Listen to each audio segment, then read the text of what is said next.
Assalamualaikum warahmatullahi wabarakatuh.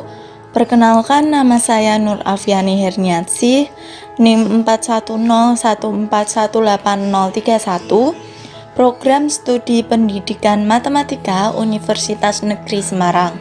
Nah, pada kesempatan kali ini saya akan mempraktikkan cara mengajar untuk siswa SMP kelas 8 pada kompetensi dasar 3.2, menjelaskan kedudukan titik dalam bidang koordinat kartesius yang dihubungkan dengan masalah kontekstual, dan 4.2, menyelesaikan masalah yang berkaitan dengan kedudukan titik dalam bidang koordinat kartesius. Untuk memenuhi ujian tengah semester mata kuliah pembelajaran mikro yang diampu oleh Bapak Muhammad Asikin. Selamat menyaksikan.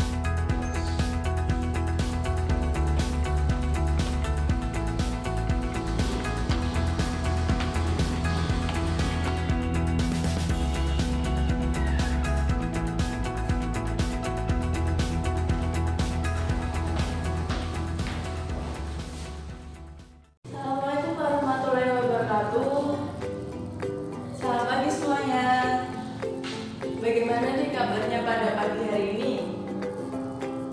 Alhamdulillah kalau semuanya sehat.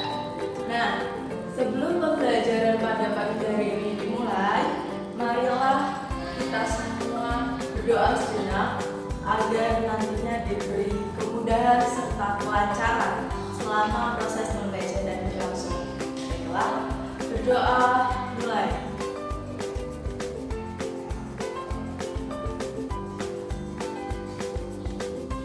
Berdoa selesai.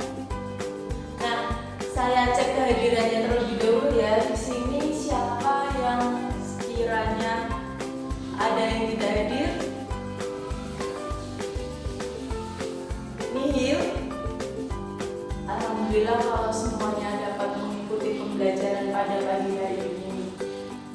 Kita layaknya harus bersyukur kepada Allah karena kita semua dapat berkumpul dan dapat belajar bersama di ruangan ini dalam keadaan sehat walafiat. Nah, pada pagi hari ini kita akan melanjutkan materi sebelumnya, yaitu terkait bidang koordinat kartesius.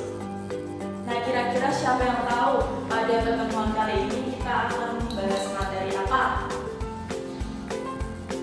Belum ada yang tahu? Nah, jadi pada pertemuan kali ini, kita semua akan belajar menganalisis posisi titik terhadap garis sumbu dan menentukan posisi garis terhadap garis sumbu. Diharapkan nantinya selama proses pembelajaran berlangsung, anak-anak semua dapat ikut serta dan berperan aktif selama mengikuti pembelajaran. Dan pada akhir pembelajaran nanti diharapkan anak-anak semua dapat mengerti dan dapat menyelesaikan permasalahan terkait posisi titik terhadap garis sumbu dan posisi garis terhadap garis sumbu dengan baik dan benar. Silakan anak-anak semua mempersiapkan buku catatan dan buku paket matematikanya. Dan buka buku paket matematika pada halaman 45. Nah, setelah membukanya, di halaman 45 itu terdapat suatu permasalahan di mana terdapat dua siswi yang bernama Bella dan Diva yang ingin berkunjung ke rumah ibu gurunya, yaitu Bu Badia. Namun, Bu Badia tidak memberikan informasi yang cukup rumahnya itu terletak di mana. Bu Badia hanya menginformasikan bahwa rumahnya itu berjarak 1,78 km dari Jalan Diponegoro dan berjarak 2,13 km dari Jalan Sudirman. Nah, Bella dan Diva ini berangkat bersama-sama dari sekolahan, akan tetapi mereka berdua melalui rute yang berbeda. Jadi Bella melalui rute yang berwarna merah, sedangkan Diva melalui rute yang berwarna biru. Nah, ternyata Bella ini datang lebih awal di rumah Bu Guru daripada Diva. sedangkan Diva itu baru datang beberapa menit setelahnya. Nah, di sini ada permasalahan. Apabila kecepatan sepeda mereka itu dianggap sama, mengapa Bella datang lebih awal daripada Diva? Ada yang dapat menjelaskan? Iya, silahkan Tini. Oke, Tini tadi menjelaskan bahwa mengapa Bella lebih dulu, karena Bella itu hanya melalui 3 tikungan saja, sedangkan Diva melalui 7 tikungan. Itu jawaban yang masuk akal tapi kurang benar atau kurang tepat untuk permasalahan ini. Silakan yang lainnya mungkin ada yang membenarkan atau memberikan komentarnya. Iya, Adi silakan. Iya, benar sekali. Jadi mengapa Bella itu datang lebih awal? Karena rute yang dilalui Bella itu lebih pendek daripada rute yang dilalui oleh Diva. Jadi di sini ada yang tahu berapa kilometer jarak yang ditempuh atau berapa meter jarak yang ditempuh oleh Diva dan Bella ini? Ya, silakan. Oke, benar sekali. Jadi Bella ini menempuh jarak 3.700 meter atau 3,7 km. Sedangkan Diva menempuh jarak 4.120 meter. Nah, jadi dilihat dari jarak kedua siswi ini terlihat jelas bahwa jarak dari Bella ini lebih pendek daripada jarak dari Diva. Maka dari itu Bella lebih cepat sampai ke rumah ibu guru daripada Diva. Nah, sekarang kita kaitkan antara permasalahan tadi dengan koordinat Kartesius. Sebelumnya di sini siapa yang tahu apa itu koordinat Kartesius? Belum ada yang tahu? Jadi, koordinat Kartesius itu merupakan suatu sistem yang digunakan untuk menentukan objek titik-titik pada suatu bidang yang biasanya itu menggunakan 2 bilangan, yaitu koordinat X dan koordinat Y pada titik tersebut. Nah, untuk lebih jelasnya saya akan mengilustrasikan pada papan tulis.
Ilustrasi yang ada di papan tulis ini. Nah, di sini untuk garis yang mendatar atau garis horizontal ke arah kiri dan ke arah kanan itu disebut sumbu X. Sedangkan untuk garis vertikal, yaitu garis ke arah atas dan ke arah bawah ini disebut sumbu Y. Nah, dari sumbu X dan sumbu Y ini akan bertemu di satu titik, yaitu di sini. Nah, titik ini disebut titik asal atau biasa ditulis dengan titik O 0,0. Nah, di sini apabila ibu menggambarkan ada titik A di sini.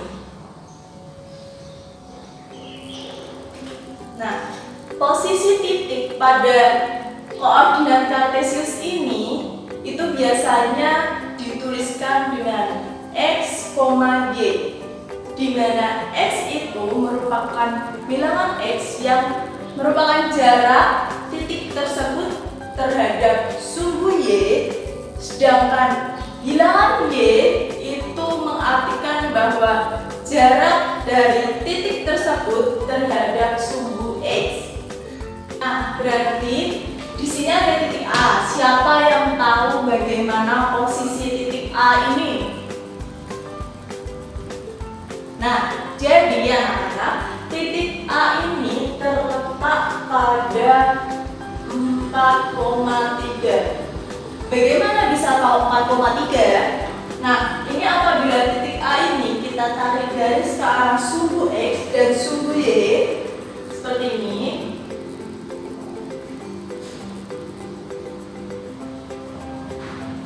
Nah, kita akan menemukan bahwa titik A ditarik ke sumbu Y itu kita temukan angka 3. Dan apabila ditarik ke sumbu X itu akan ditemukan angka 4. Nah, maka dapat dituliskan dengan A itu 4,3, di mana 4 ini koordinat X dan 3 ini koordinat Y. Jangan sampai terbalik ya. Nah, setelah kita mengenal terkait posisi titik terhadap sumbu, nah, sekarang Ibu akan menanyakan kepada anak-anak semua. Di sini siapa yang tahu kuadran pada bidang kartesius itu ada berapa? Ya, silakan ini. Benar sekali. Jadi, pada bidang koordinat itu dibagi menjadi 4 kuadran, yaitu kuadran 1, kuadran 2, kuadran 3, dan kuadran 4. Nah, dari gambar di sini, mana sih kira-kira letak dari kuadran-kuadran tersebut? Jadi, kuadran 1 itu terletak pada X positif dan koordinat Y positif. Sedangkan kuadran 2 itu terletak pada koordinat X negatif dan koordinat Y positif. Sedangkan kuadran 3 itu terletak pada koordinat X negatif dan koordinat Y negatif. Sedangkan yang terakhir yaitu kuadran 4 itu terletak pada koordinat X positif dan koordinat Y negatif. Jadi di sini untuk titik A, siapa yang tahu titik A ini berada di kuadran berapa? Nah, benar sekali semuanya bahwa titik A ini terletak di kuadran 1. Jadi di sini saya tuliskan ini kuadran 1, ini kuadran 2, ini kuadran 3, dan ini kuadran 4. Nah, sampai di sini apakah ada yang ditanyakan atau ada yang merasa kurang paham terkait materi tadi? Silahkan ditanyakan. Apabila tidak ada yang bertanya, berarti saya anggap sudah paham semua ya. Mari kita lanjutkan untuk materi selanjutnya, yaitu mengenai posisi garis terhadap sumbu. Nah, di sini siapa yang tahu macam-macam posisi garis terhadap sumbu itu apa saja? Belum ada yang tahu? Oke, Ibu akan menjelaskan posisi garis terhadap sumbu melalui ilustrasi gambar berikut ini.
tiga gambar, yaitu gambar A, B, dan C.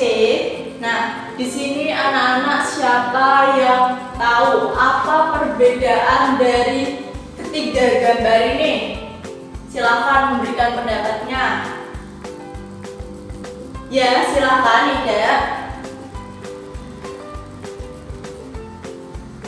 Tadi Ida telah menjelaskan bahwa perbedaan antara gambar A, B, dan C, yaitu pada gambar A itu garisnya itu mendatar atau horizontal, sedangkan pada gambar B itu garisnya vertikal, dan pada gambar C itu garisnya bersilangan.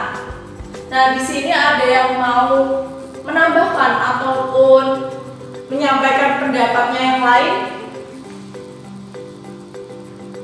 Tidak ada. Nah, jadi pendapat dari Ida tadi kurang tepat ya. Jadi untuk perbedaan dari gambar A, B, dan C ini, untuk gambar A kita lihat di sini ada 3 ruas garis, ada L1, L2, dan L3.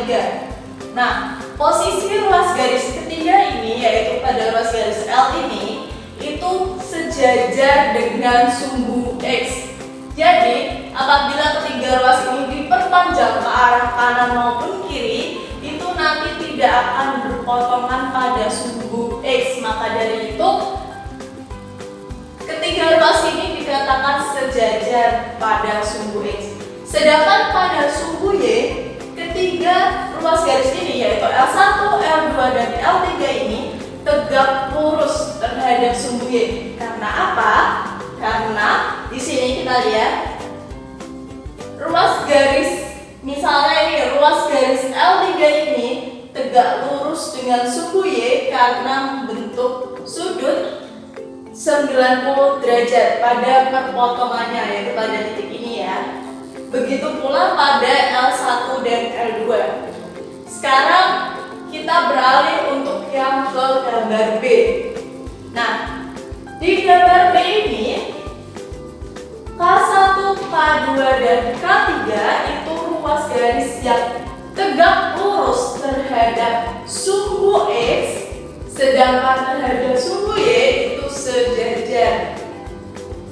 Sedangkan untuk gambar ketiga atau gambar C di sini, ini ruas garis M1 itu berpotongan terhadap sumbu X dan juga berpotongan terhadap sumbu Y. Begitu pula pada ruas garis M2 yang berpotongan pada sumbu X dan berpotongan pada sumbu Y. Di sini, adakah yang mau ditanyakan atau ada yang merasa kurang paham?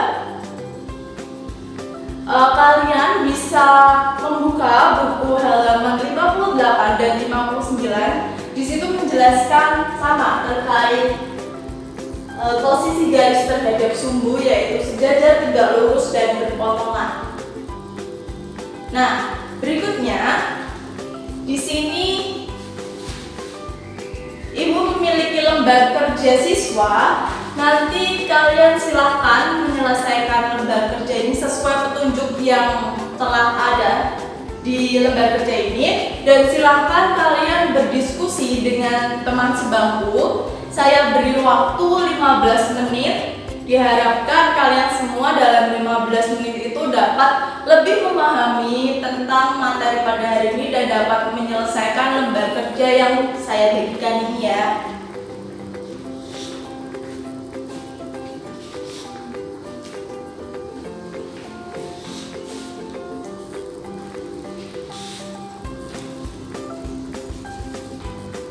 Jangan lupa untuk menuliskan identitas diri.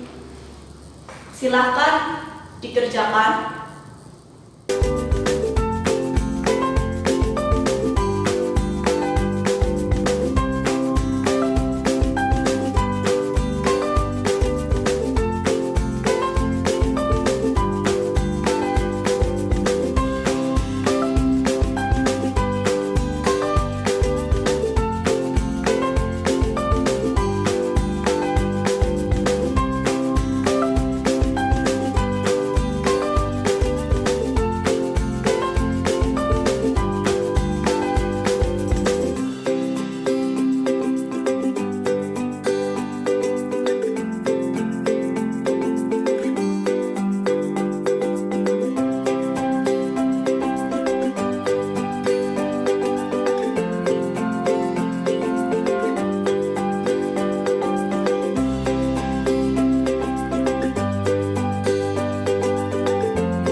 waktunya untuk berdiskusi sudah habis. Nah, di sini saya telah menggambarkan untuk yang kegiatan 1 pada lembar kerja. Kita akan bersama-sama membahasnya.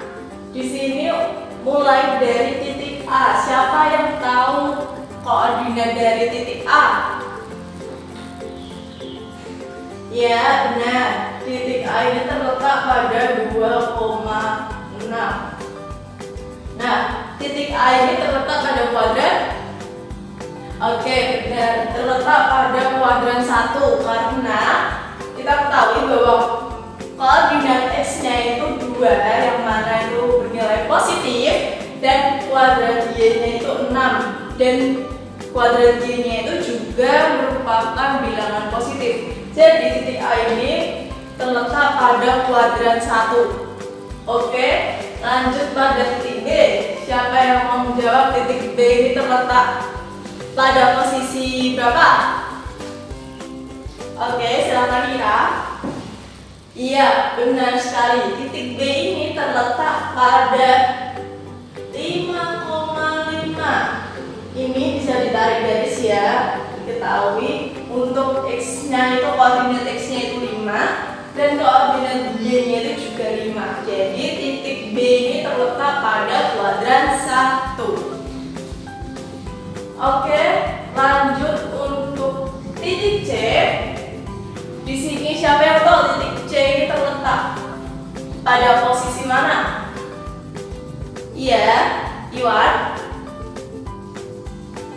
Iya, benar sekali. Titik C ini terletak pada men 4,3. Sini saya tuliskan men 4,3. Tahun negatif 4,3. Nah, titik C ini terletak pada kuadran 2, di mana nilai koordinat X-nya itu bernilai negatif dan koordinat Y-nya itu bernilai positif. Lanjut ke titik D. Kira-kira titik D posisinya di mana? Ya, Benny. Oke, benar sekali. Titik D ini terletak pada negatif 5,6. Sini saya tuliskan negatif 5,6. Yang mana sama seperti titik C, titik D ini terletak pada kuadran 2. Nah, di sini kira-kira ada yang salah atau kurang tepat untuk titik A sampai titik D. Ternyata semuanya benar ya. Oke, kita lanjutkan. Untuk titik E, siapa yang menjawab titik E ini posisinya di mana? Iya, benar sekali. Titik E ini terletak pada negatif 4, negatif 3. Yang mana titik E ini terletak di kuadran 3. Sama seperti titik E, titik F juga terletak pada kuadran 3 dengan posisinya yaitu koordinat X-nya itu negatif 6 dan koordinat Y-nya itu juga negatif 6. Oke, lanjut untuk titik G. Titik G ini terletak pada kuadran 4, di mana posisinya itu koordinat X-nya itu positif 5 dan koordinat Y-nya itu negatif 4. Ini dapat dituliskan 5, negatif 4. Nah, yang terakhir untuk titik H ini sama seperti titik G, terletak pada kuadran 4, yang mana untuk koordinat X-nya itu bernilai positif yaitu 3 dan koordinat Y-nya itu bernilai negatif yaitu negatif 6. Sini saya tuliskan 3, negatif 6. Nah, dari permasalahan pertama yaitu pada kegiatan 1 di lembar kerja, siapa yang masih merasa kesulitan atau kurang paham mengenai posisi titik terhadap sumbu? Sudah paham semuanya? Oke, baik. Sekarang kita lanjut membahas kegiatan 3. yaitu menentukan posisi garis terhadap sumbu.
Untuk kegiatan 3 pada lembar kerja siswa ini telah saya gambarkan di sini untuk kegiatan 3-nya. Nah, di sini kita akan menentukan bagaimana posisi garis terhadap sumbu. Nah, siapa yang tahu untuk permasalahan garis K? Siapa yang mau jawab? Ya, silakan Ibu. Ya, benar. Jadi, garis K ini sejajar dengan sumbu X dan tegak lurus dengan sumbu Y. Karena apa? Karena garis K ini apabila diperpanjang itu tidak akan berpotongan dengan sumbu X seperti yang tadi telah saya jelaskan. Kemudian lanjut untuk garis N. Bagaimana penyelesaian posisi garis N terhadap sumbu?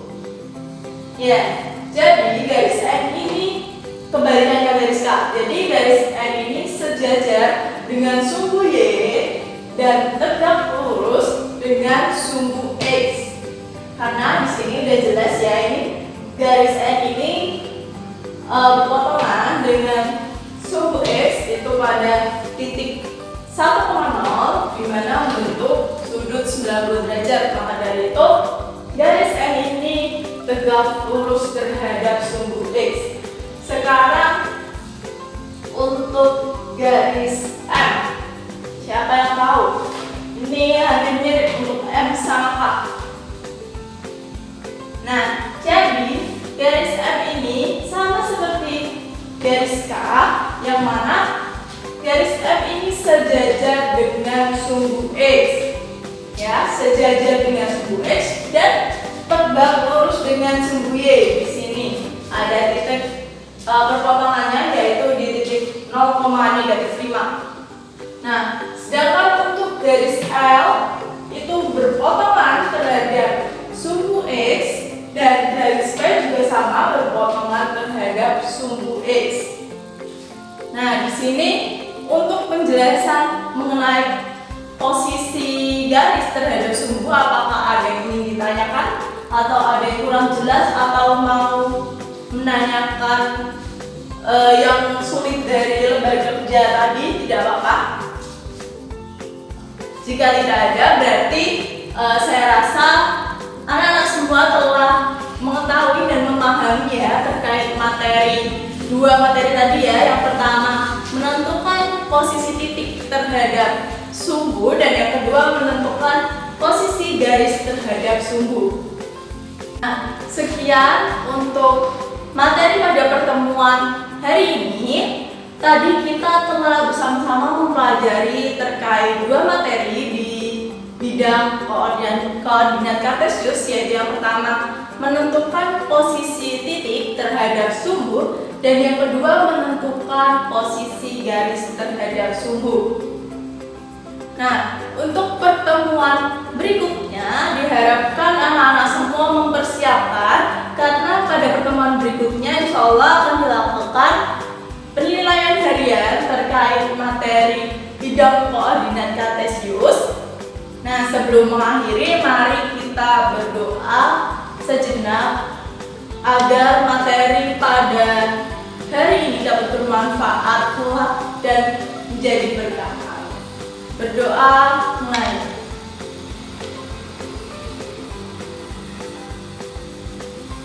Berdoa selesai. Nah, sekian materi pada hari ini. Kurang lebihnya saya mohon maaf. Terima kasih. Wassalamualaikum warahmatullahi wabarakatuh. Terima kasih telah menyaksikan video saya. Semoga dapat bermanfaat. Saya mohon maaf apabila terdapat kesalahan. Wassalamualaikum warahmatullahi wabarakatuh.